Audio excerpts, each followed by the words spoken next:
E cá estamos nós, mais uma vez, para uma leitura contada do nosso livro através dos nossos olhos. 12 mulheres com lições extraordinárias.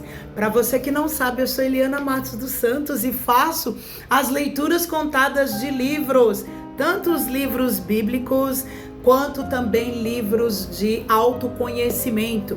Você tem um livro que você gosta muito e gostaria de ouvir a leitura contada com o entendimento que Deus dá para mim? Deixa o nome deste livro que você gosta tanto. Quem sabe eu venho aí fazer a leitura contada dele para você, honrar você, hein? Deixa aqui nos comentários, ok? Gente, hoje é o capítulo de número 10, escrito por Elisângela Nascimento. Está quase terminando, hein, a leitura contada deste livro. Antes de eu falar um pouquinho com você, quem é a Elisângela Nascimento, eu peço a você, não é inscrito aqui no nosso canal? Pare agora e se inscreva, isso, se inscreva, deixa também aquele super joinha. Clica no sininho para você ser um dos primeiros, uma das primeiras a receber os meus vídeos e compartilhe bastante com os amantes da leitura, com os amantes de livros. Compartilhe, gente, porque isso faz um bem para as pessoas, ajuda também aqui o canal a crescer, a ficar com relevância. Bora sermos pessoas generosas. Sem mais delongas, vamos conhecer a Elisângela Nascimento, né? Vamos conhecer esta mulher, essa escritora. A Elisângela Nascimento, ela é pastora e mentora de impacto. É isso mesmo que você ouviu. A Elisângela é casada com Evanildo Cardoso Nascimento. Ela é mãe do João Pedro, da Ana Júlia, e é uma avó orgulhosa, vovó do Richard, do Pedro Gael e do Heitor. A Rosângela, gente, é formada, graduada em serviço social. E ela também é uma pastora, é isso mesmo. Ela tem um ministério, um pastorado no Ministério Rema Xamã, em José Gonçalves, em Búzios. Além de atuar no Cabo Frio e no Rio Bonito. Ela é formada em coach desde 2022, que conclui ali a sua formação em Palose Vida Plena. Ela é mentora de impacto há mais de 18 anos e acompanha mulheres com mentorias pessoais. Ela ajuda e fortalece e ressignifica as suas histórias para impactar positivamente nas suas próximas gerações. A missão de Elisângela é mentorar, ressignificar, e ela se dedica a acompanhar e fortalecer mulheres, ajudando-as a contribuir de maneira positiva para a sociedade. Ela é uma líder nata pastoral. Como pastora, ela guia sua comunidade espiritualmente, promovendo valores de amor e compaixão. Ficou interessada em saber mais sobre esta mulher extraordinária? Vou deixar para você aqui na descrição desse vídeo os contatos, as redes sociais dela, para você se conectar com ela, adquirir o livro através dos nossos olhos e seguir essa mulher extraordinária, a Elisângela Nascimento. Gente, a Elisângela Nascimento, ela escreveu o capítulo de número 10, Raquel, a palavra que virou decreto. Olha que impressionante. Resumidamente, né, eu vou passar aqui para você. Ela começa ali escrevendo, falando sobre a Raquel junto com seu marido Jacó. Em Gênesis capítulo 29, dos versículos de 1 ao 11, você pode estar confirmando. Jacó se aproximou do poço e perguntou aos pastores que estavam ali se eles conheciam o Labão. aos que responderam que a filha dele estava se aproximando. A Bíblia diz que Raquel era linda, atraente e tinha uma formosura inabalável. Quando Jacó a viu, foi amor à primeira vista. Ao vê-la, ele se aproximou e já ficou apaixonado. Estrategicamente, Jacó foi até o poço para remover a pedra e gentilmente deu de beber as ovelhas do pai de Raquel, porque ela era pastora de ovelhas. Em seguida, beijou-a e chorou em alta voz. A escritora diz: eu penso que ele chorou ao lembrar da bênção do pai e caiu em si, sabendo que iria prosperar.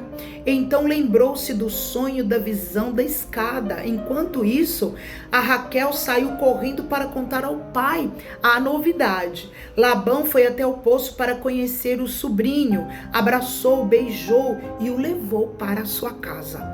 Depois de um mês servindo seu tio Labão, ele lhe perguntou quanto que Jacó queria ganhar. Então Jacó, que estava apaixonado, basbacado por Raquel, disse ao tio que trabalharia 7 anos para se casar com a sua prima Raquel.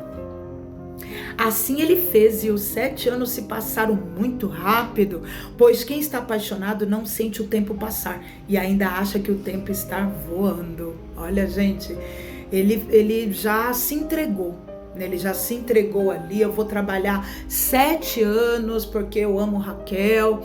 Não pensou, né? A pessoa quando está apaixonada, ela faz loucuras. Labão preparou uma linda festa de casamento para sua filha e convidou todos da redondeza. Após a festa, Jacó seguiu para consumar o matrimônio na tenda. No dia seguinte, quando o sol raiou e Jacó viu que não era Raquel quem estava deitada ao seu lado, mas sim a irmã mais velha, Lia. Que dica de passagem, a gente já tem um capítulo aqui que fala sobre a Lia, né? Ele ficou furioso e foi até Labão para reclamar, dizendo, versículo de número 25 de Gênesis 29. Eu trabalhei 7 anos por Raquel e você me enganou, me entregando a Lia. Labão, com a cara mais lavada do mundo, disse que ele deveria saber dos costumes daquela região, pois antes de casar a filha mais nova, era preciso casar a filha mais velha. Gente, olha que tremendo o entendimento que a escritora dá. Aqui podemos observar a lei do retorno. Pois quem um dia enganou será enganado, também conhecida aqui no Brasil como o toma lá da cá. Então, por que a escritora colocou a lei do retorno, né? Porque o Jacó, para você que conhece aí a história, Jacó foi o que? Um usurpador, um enganador. Jacó enganou o seu irmão para tomar a primogenitura dele e conseguiu, né? Ele conseguiu tomar a primogenitura do Esaú, ele conseguiu do seu irmão. Então pode ser que aqui, né, começa ali as consequências, né? O retorno. Ele um dia enganou e agora estava sendo enganado pelo seu tio Labão. Continuando aqui a história, a escritora colocou: coloque-se no lugar de Raquel e reflita. Como você sentiria ao ver o homem que ama e que também a ama sendo enganado por seu pai e passando a noite de núpcias com a sua irmã mais velha, que foi entregue em seu lugar no dia do seu casamento? Misericórdia! É algo que não dá nem pra gente querer imaginar. A gente nem quer imaginar isso, mas foi isso que aconteceu. O Jacó ficou tão cego de amor pela Raquel que ele não puxou a ficha, né? Eu fiz um comentário sobre isso lá no capítulo de Lia. Ele não puxou a ficha das tradições, a religião, o jeito que aquele povo vivia, que aquela família vivia. E já colocou um salário grande ali, né? Um pagamento alto. Eu vou trabalhar 7 anos porque eu quero a Raquel. E não puxou a tradição daquele povo como que era. Foi enganado. Que tipo de sentimentos você teria, diz a escritora?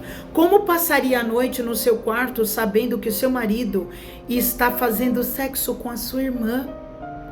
Quantas crenças limitantes deve ter se instalado na vida daquela moça, na vida de Raquel? Você já parou para pensar o quanto ela se sentiu renegada e usada pelo seu próprio pai? O versículo de número 27, Labão então declarou para o sobrinho: depois de uma semana de núpcias com Lia, lhe entregarei também Raquel como sua esposa, desde que você trabalhe mais 7 anos para mim. Observe que a Bíblia não esconde esse detalhe, apesar de muitos líderes ensinarem que Jacó teve que trabalhar mais 7 anos até ter Raquel. Não, a Bíblia não diz assim. Você pode confirmar no Gênesis 29, versículo 27 em diante, que você vai ver. Versículo 27 está bem claro, que o Labão deixou claro, que assim que se cumprisse uma semana com Lia, ele já teria também a Raquel. E assim foi. Ele teve a Raquel, só que continuou sendo enganado. Por quê? Porque Labão não era bobo, Labão era um negociador, um idólatra, o coração mau, e ele já colocou ali também mais o seu preço, mais um preço. Você vai ter a Raquel se você trabalhar mais 7 anos para mim. Triste, né? Mas aconteceu. Infelizmente, trazendo para os nossos dias de hoje, viu, amados? Infelizmente, isso pode acontecer. São inúmeras as pessoas que são enganadas. Que o Espírito Santo de Deus envolva você. Por isso que, a partir do momento que nascemos de novo, Jesus Cristo disse para Nicodemos: necessário vos é nascer de novo. Para nós nos tornarmos filhos de Deus, nós precisamos nascer de novo. Como? Da água e do Espírito. E sermos cheios do Espírito Santo de Deus, para não cairmos nos enganos e nos engodos de Satanás. Guarde isso aí, hein? A escritora prossegue: comece a visualizar aqueles momentos para construir a história daquela época em sua mente. Jacó se casou com 2 irmãs. Cada uma tinha a sua tenda e cada uma tinha a sua serva. No entanto, Raquel era estéril. E a Bíblia relata claramente algo da alma de Raquel, porque a nossa alma é uma identidade perigosa quando não está em equilíbrio emocionalmente. Ela acaba ferindo outras pessoas, porque uma alma ferida fere outras pessoas. Olha que interessantíssimo que a escritora explanou aqui. Gente, o nosso corpo o nosso ser é constituído de corpo, alma e espírito. Se a nossa alma não estiver alinhada a Deus, com o Espírito Santo de Deus, com letra maiúscula, ela vai se ferir e ferir pessoas. Por isso que a nossa alma precisa ser alinhada ao Espírito Santo de Deus. Porque o corpo é a carne, é a matéria, ele vai aprontar. E o nosso espírito, com letra minúscula, o espírito humano, o espírito de vida em nós, é que nasce de novo, é que precisa ser recriado, nascer de novo, da água e do espírito, para que assim ambos venham se alinhar, corpo, alma e espírito, venha se alinhar em Cristo, em Deus, no Pai, do nosso Pai Celestial. A escritora prossegue escrevendo, explanando Gênesis 30, versículo 1. A Bíblia nos faz saber que Raquel sentiu inveja de sua irmã Lia, que apesar de não ser graciosa como ela, apesar de Jacó não amá-la, gerava filhos. E a inveja é um sentimento ruim e perigoso, que mexe com a nossa mente e afeta nossas atitudes, a ponto de nos fazer tomar decisões erradas. Quem nunca sentiu um pingo de inveja não pode ter a mínima noção do que sentiu Raquel. Quando você tem esses sentimentos negativos, você se desalinha e sai da presença fluida de Deus. E perde a oportunidade de receber as bênçãos dele. Gente, quem nunca sentiu inveja? A inveja é um sentimento terrível.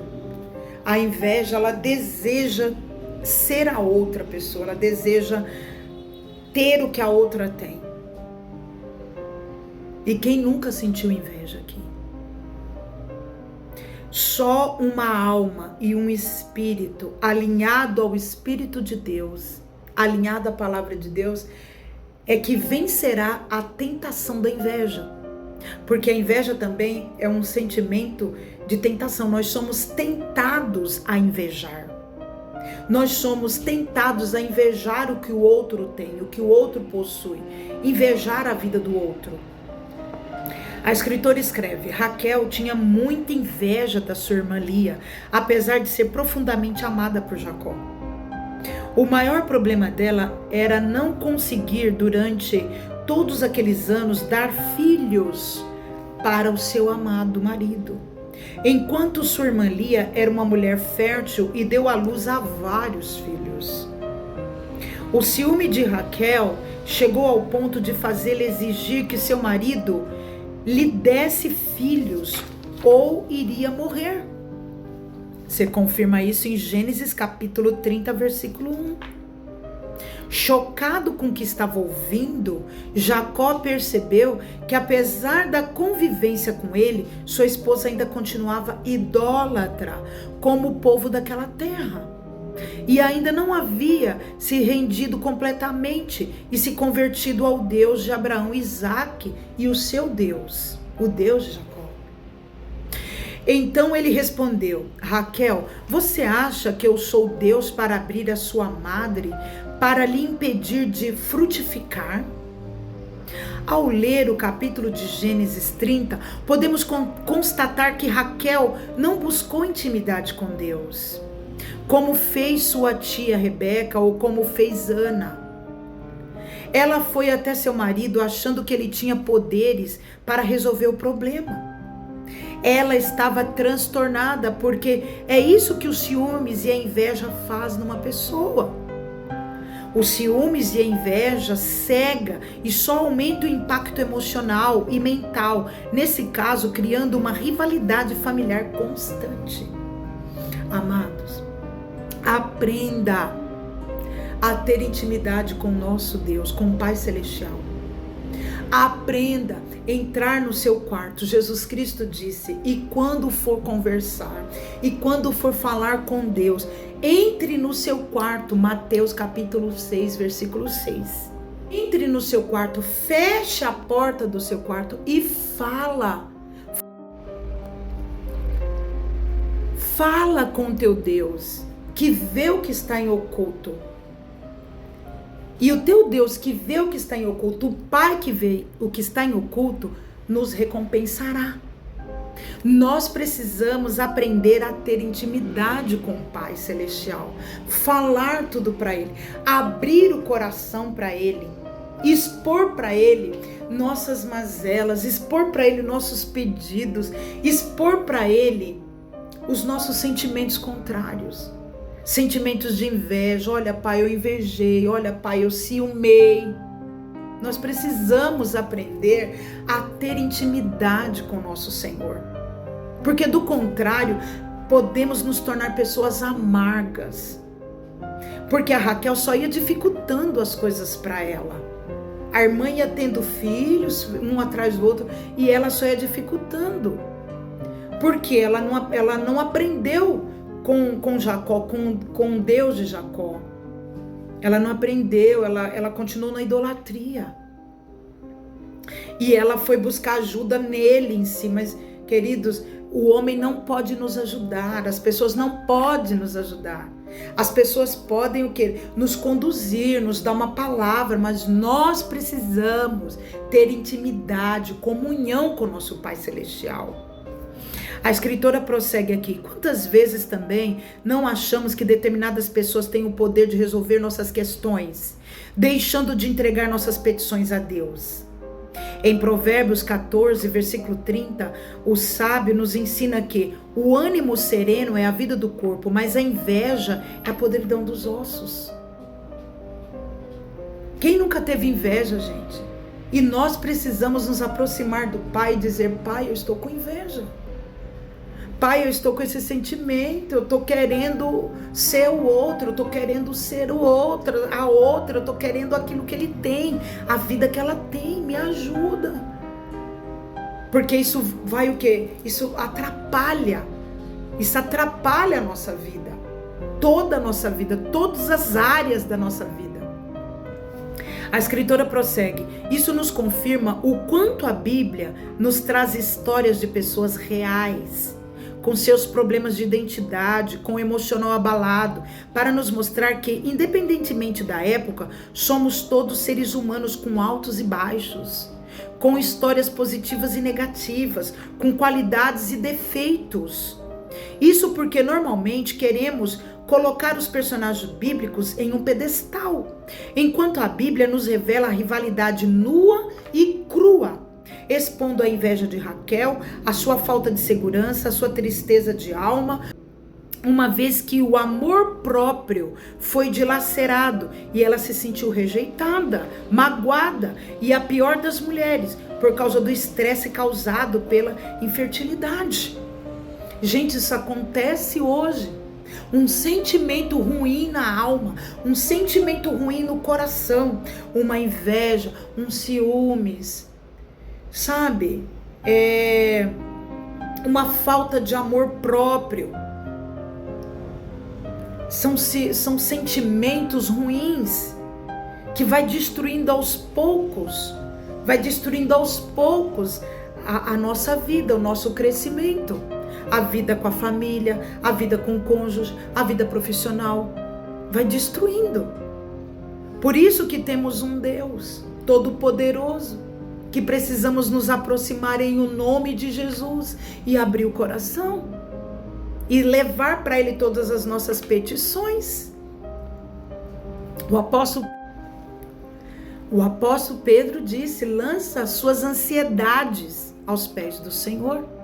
Coloquemos nossos sentimentos ruins, nossas ansiedades aos pés do Senhor, nos pés de Jesus, porque Ele tem cuidado de nós. A escritora prossegue: quantas mulheres você conhece que deixaram a seta entrar em seu coração e, por mais amadas que sejam por seus maridos, acham que estão sendo menosprezadas e ficam matutando e criando ideias para acabar com o casamento dos outros, acabar com o relacionamento e a amizade com o próximo, e por causa da inveja doentia acaba perdendo suas bênçãos. No versículo de número 1 do capítulo 30 de Gênesis, mostra que a inveja que Raquel tinha fez com que entregasse a sua serva Bila para se relacionar sexualmente com seu marido e colocar filhos em seus braços, como se fossem dela, já que essa era a prática comum naquela época.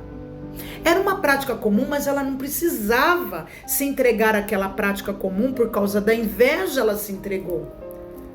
Nem tudo que é comum hoje no mundo você precisa fazer. Nem tudo que é comum, que é natural, que todo mundo faz, você não é todo mundo. Não permita que o espírito de inveja, de ciúmes, leve você a fazer coisas absurdas, que aparentemente é comum, mas não cabe a você. Você é preciosa, precioso, você é do Senhor. Você é de Deus, você é um filho amado, uma filha amada de Deus. Você não precisa fazer o que todo mundo faz. Ela não precisava, mas a inveja dominou. Vimos que isso acontece também com a Sara, com Agar, mas também vimos a confusão que isso gerou, tanto para a geração daquela época, quanto para a atual, em conflito até hoje. A inveja rebaixa a pessoa a um estágio inferior, onde são geradas ideias mesquinhas e perigosas, onde o que importa são as emoções, a satisfação e o desejo de ser o centro das atenções. É isso que a inveja faz.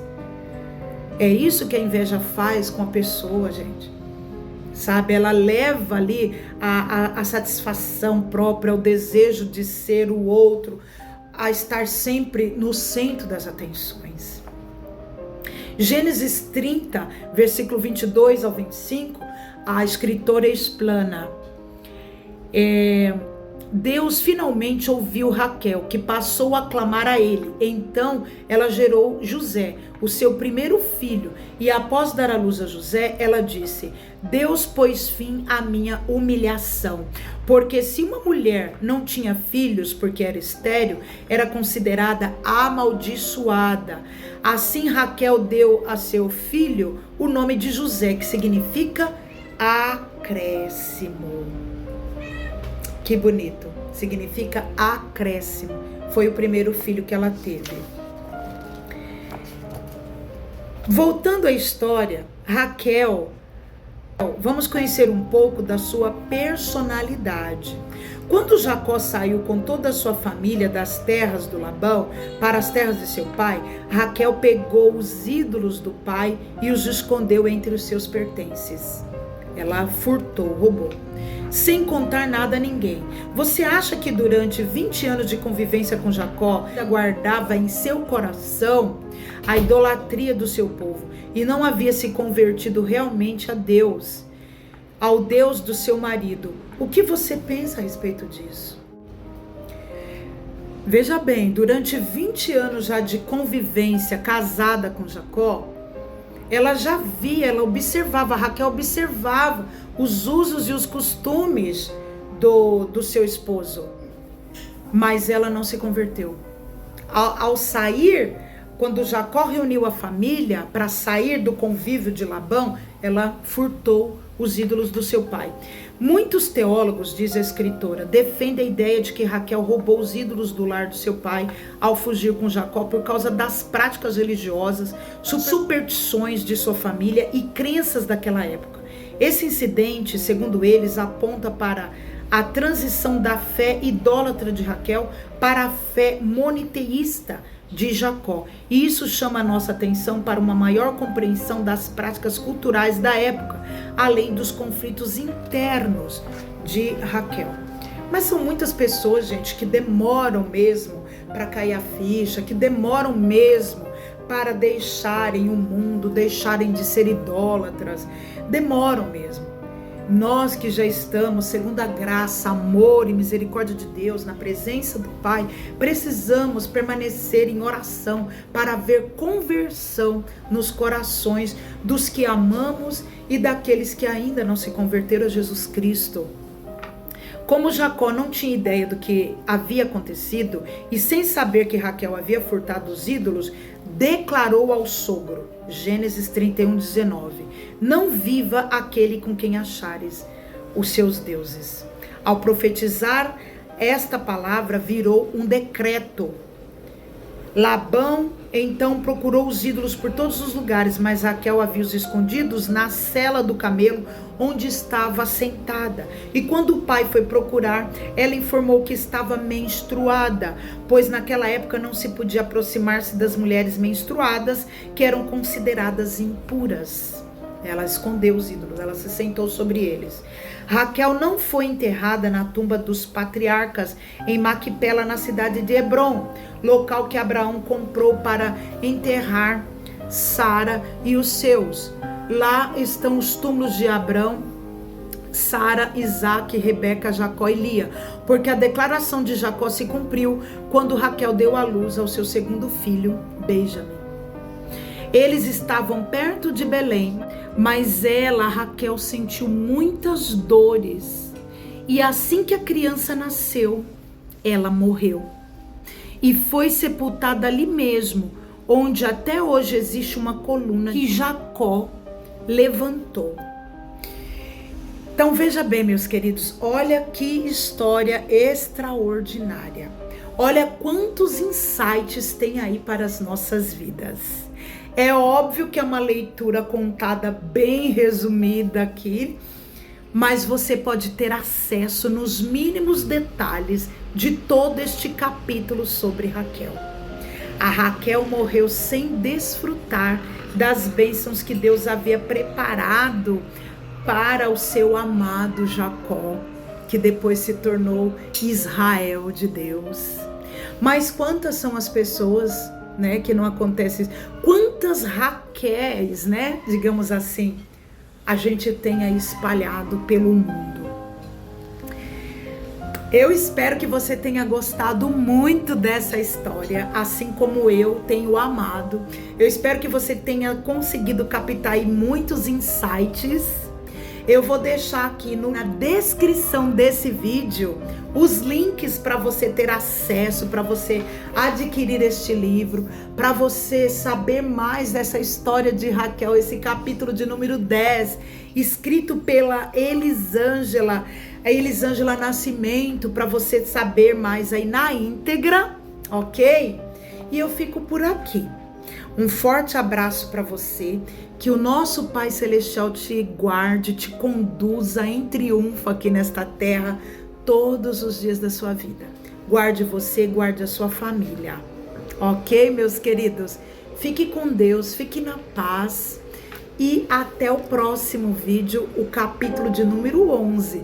Já estamos quase no final dessa leitura contada. Não se esqueça de compartilhar com pessoas que você ama.